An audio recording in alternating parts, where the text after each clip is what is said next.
と写真におります。今週、東京では早くも桜が開花いたしましたが、本格的な春の訪れを迎えたこの日に、私とユン大統領が将来に向けて日韓関係の新たな章を共に開く機会が訪れたこと、大変嬉しく思っております。先ほど、少人数会合で、日韓の首脳が形式にとらわれず、頻繁に訪問するシャトル外交の再開で一致をいたしました。この全体会合では、日韓両国が共に悲劇するような協力を進めるべく、政治、経済、文化など、多岐にわたる分野で政府間の意思疎通を強化していくこと等について、意見を交わしたいと思います。本日、東京で岸田総理と私が会ったのは、これまでさまざまな懸案によって難しい経験をしてきた韓国と日本両国関係が新しく出発するというのを両国の国民にお伝えする特別な意味合いを持っていると考えます。本日の会談では、これまで停滞してきた韓日関係を協力して共に生きて発展する関係へと転換できる有意義な議論が行われると信じております。岸田総理がお話しいただきました両国のシャトル外交に対しましては、私も積極的に歓迎いたします。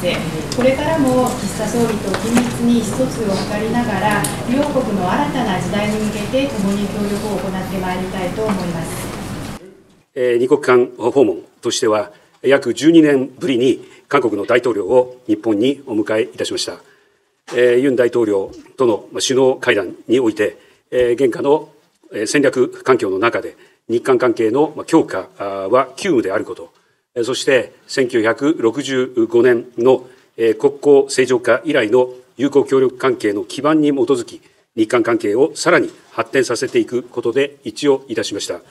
日韓関係の新たな章を開く、そのために今回、ユン大統領との首脳会談において、両国の首脳が形式にとらわれず、頻繁に訪問するシャトル外交を再開させることで一致をいたしました。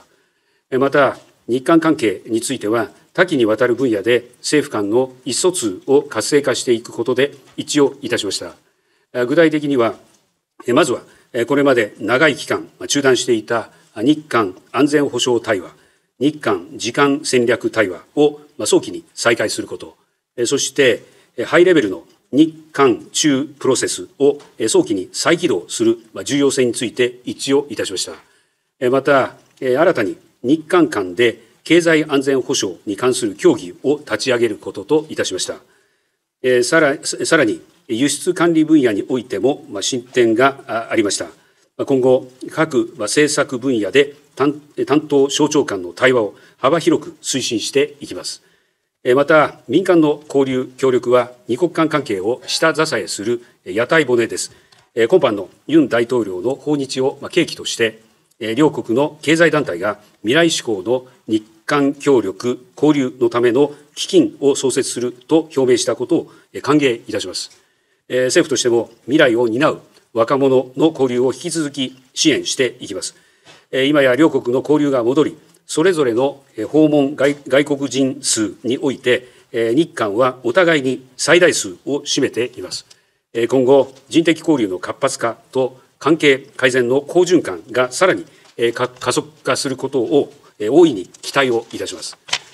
また、現下の厳しい安全保障環境についても、ユン大統領との間で認識を共有しました。とりわけ、今朝の ICBM 級弾道ミサイルの発射を含め、核・ミサイル活動をさらに進める北朝鮮への対応については、日米同盟、韓米同盟の抑止力、対処力を一層強化し、日韓、そして日韓米3カ国の間でも安保協力を力強く推進していくことの重要性を確認いたしました。北朝鮮との対話の窓は開かれているということに変わりはありません。今般のユン大統領の訪日は、日韓関係の正常化にとって大きな一歩となる訪日となりました。今回の訪日を契機として、信頼と友情が育まれ、日韓関係が大いに飛躍することを期待しております。以上です。 먼저 우리 일행을 따뜻하게 환대해 주신 기시다 총리 대신과 일본 국민 여러분께 감사드립니다. 또한 오늘 한국 대통령으로서 일본을 12년 만에 양자 방문하여 한일 정상회담을 갖게 되어 매우 기쁘게 생각합니다.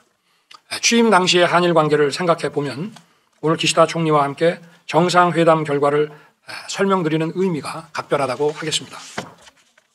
한국과 일본은 자유, 인권, 법치의 보편적 가치를 공유하고 안보, 경제, 글로벌 어젠다에서 공동의 이익을 추구하는 가장 가까운 이웃이자 협력해야 할 파트너입니다. 오늘 회담에서 저와 기시다 총리는 그간 얼어붙은 양국 관계로 인해 양국 국민들께서 직간접적으로 피해를 입어왔다는 데 공감하고 한일 관계를 조속히 회복 발전시켜 나아가자는 데 뜻을 같이 하였습니다. 양국의 미래를 함께 준비하자는 국민적 공감대에 따라 안보, 경제, 인적 문화 교류 등 다양한 분야에서 협력을 증진시키기 위한 논의를 더욱 가속화하기로 했습니다. 양국의 풍요로운 미래를 준비하기 위해 경제 안보와 첨단 과학뿐만 아니라 금융 외환 분야에서도 머리를 맞대고 함께 고민해 나아가기로 하였습니다. 이를 위해 외교 경제 당국 간 전략 대화를 비롯해 양국의 공동 이익을 논의하는 협의체들을 조속히 복원하기로 합의했습니다. 앞으로 NSC 차원의 한일 경제안보 대화 출범을 포함하여 다양한 협의체가 소통을 이어나가기를 기대하겠습니다. 우리 두 정상은 양국 정부가 긴밀히 소통하고 머리를 맞댄 결과 우리 정부의 강제징용해법 발표를 계기로 양국이 미래지향적 발전 방향을 이제부터 본격적으로 논의할 수 있는 토대가 마련됐다고 평가하였습니다. 오늘 일본은 3개 품목 수출 규제 조치를 해제하고 한국은 WTO 제소를 철회하였습니다. 소위 화이트리스트 조치에 대해서도 조속한 원상 회복을 위해 긴밀한 대화를 이어나가기로 했습니다. 한편 미래 세대가 교류하며 상호 이해를 심화할 수 있도록 양국 정부가 지원하는 방안을 적극적으로 찾아야 한다는 점에도 서로의 생각이 일치했습니다. 이런 차원에서 오늘 양국 경제계는 한일 미래 파트너십 기금을 설립하기로 합의했습니다. 이번 기금의 설립이 양국의 미래지향적 협력을 위한 의미 있는 교류와 협력으로 이어질 수 있도록 준비하고 지원해 주시기를 당부드립니다. 오늘 아침 북한은 안보리 결의에 위반하여 또다시 장거리 탄도미사일을 발사했습니다. 조금 전 회담에서도 기시다 총리와 심도 있는 의견을 교환했습니다. 저와 기시다 총리는 북한의 핵미사일 개발이 한반도와 동북아 그리고 세계 평화를 위협한다는 데 인식을 같이 했습니다. 또한 날로 고도화되고 있는 북핵, 미사일 위협에 대응하기 위해 한미일, 한일 공조가 매우 중요하며 앞으로 적극 협력해 나아가자는 데 의견을 일치하였습니다. 한국의 자유평화 번영의 인도태평양 전략과 일본의 자유롭고 열린 인도태평양의 추진 과정에서도 국제사회와 함께 긴밀히 연대하고 협력해 나갈 것입니다. 아울러 자유인권법치라는 보편적 가치에 기반한 국제 질서가 세계의 평화와 번영을 이루어 온 만큼 이를 지켜나가는데 함께 힘을 모으기로 했습니다. 올해는 과거를 직시하고 상호 이해와 신뢰에 기초한 관계를 발전시키고자 1998년 발표된 김대중 오부치 공동선언이 25주년이 되는 해입니다. 이번 회담은 김대중 오부치 공동선언의 정신을 발전적으로 계승하여 양국 간 불행한 역사를 극복하고 한일 간 협력의 새 시대를 여는 첫 걸음이 되었습니다. 앞으로도 우리 두 정상은 형식에 구애받지 않고 필요하면 수시로 만나는 셔틀 외교를 통해 적극적으로 소통하고 협력해 나아갈 것입니다. 감사합니다. 毎日新聞の今野と言います。韓国政府の発表した徴用工訴訟の解決策について岸田総理とユン大統領に伺います。韓国財団が日本企業に代わって賠償金相当額を支払うことになりましたが、財団が日本企業に相当額の返還を求める求償権の問題が残っています。総理、大統領はそれぞれ求償権の扱いをどのように考えておられますか。これについては、ユン大統領の力強いリーダーシップのもと、今般、韓国の財団が判決金等を支給するという措置が発表されたと承知をしております。そうした本件措置の趣旨に鑑み、求償権の行使については想定していないものと承知をしております。いずれにせよ、今後措置の実施とともに、日韓の政治、経済、文化等、幅広い分野における交流が力強く拡大していくこと、このように期待をしている次第です。私の方から以上です。 부산권 문제에 대해서 제가 답변을 드리겠습니다. 그동안 한국 정부는 65년도 그 협정과 관련해서 강제징용 피해자들에 대한 배상 문제를 정부의 재정으로서 처리를 했습니다.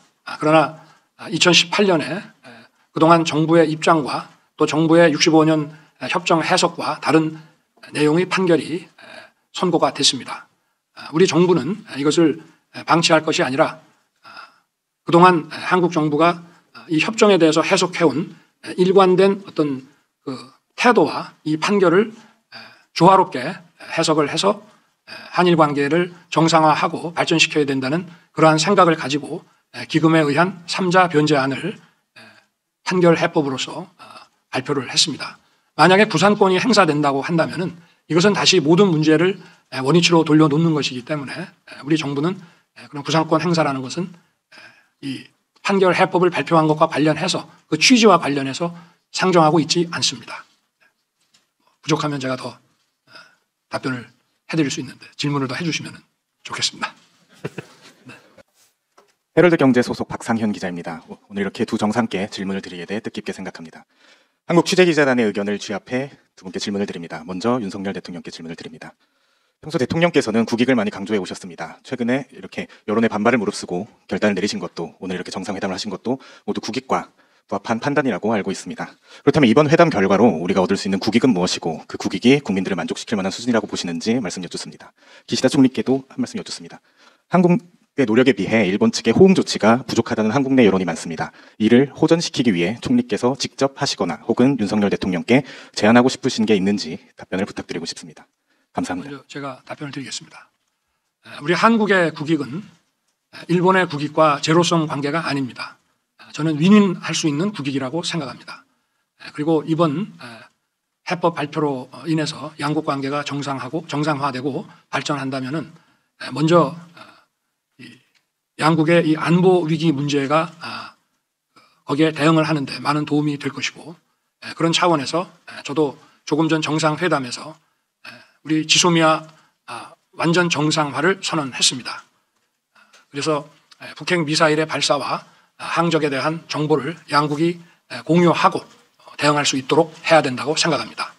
그리고 양국의 경제계에서도 환영하듯이 다양한 첨단 분야에 있어서 양국이 시너지를 낼 수 있는 그런 일들이 굉장히 많이 있습니다. 저는 이번에 그 반도체와 관련된 3개 수출 품목에 대한 규제 해제 조치가 발표가 됐습니다만은 그것뿐만이 아니라 양국의 그 산업의 형태라든지 또 발전의 방향에 비추어서 양국이 서로 보완할 수 있는 부분이 매우 많다고 생각합니다. 그리고 무엇보다 양국 국민들이 상대국에 대해서 가장 방문하고 싶어하는 나라 1순위로 꼽고 있을 뿐 아니라 일본이나 한국이나 외국인 방문 중에 일본은 한국은 일본이 가장 많이 방문하는 그런 나라입니다. 그렇게 해서 양국의 국민 간의 교류가 활성화되고 또 문화, 예술, 학술 교류가 더욱 왕성해진다면 양국이 함께 얻을 수 있는 이익은 대단히 크다고 생각합니다. 저는 그것이 국익이고 우리 국익은 일본의 국익과 공동의 이익과 배치되지 않는 거라고 생각합니다. はい、それでは私に対する質問についてお答えさせていただきます。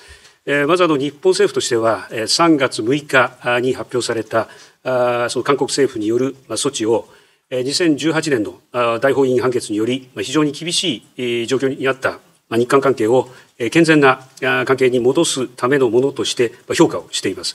そして今回の発表契機としてこの措置の実施とともに日韓の政治、経済、また文化等の分野における交流が力強く拡大していくことを期待しています。そしてご質問は日本側の呼応措置についてのご質問でありましたが、本日もいくつかの具体的な成果が見られたと考えていますし、今後とも両国で頻繁に連携し、一つ一つ具体的な結果を出していきたいと思っています。今般のユン大統領のご訪日、これは二国間訪問としては12年ぶりのことです。そして今回、シャトル外交についても再開を確認する、また多岐にわたる分野での政府の意思疎通を図っていく、強化をしていく、こういったことでも一致をしました。今後、私自身もユン大統領との間において、個人的なこの信頼関係を確認をし、緊密に意思疎通を図っていきたいと思います。そうした取り組みを進める中にあって、具体的な結果を一つ一つ日本としても出していきたいと考えています。以上です。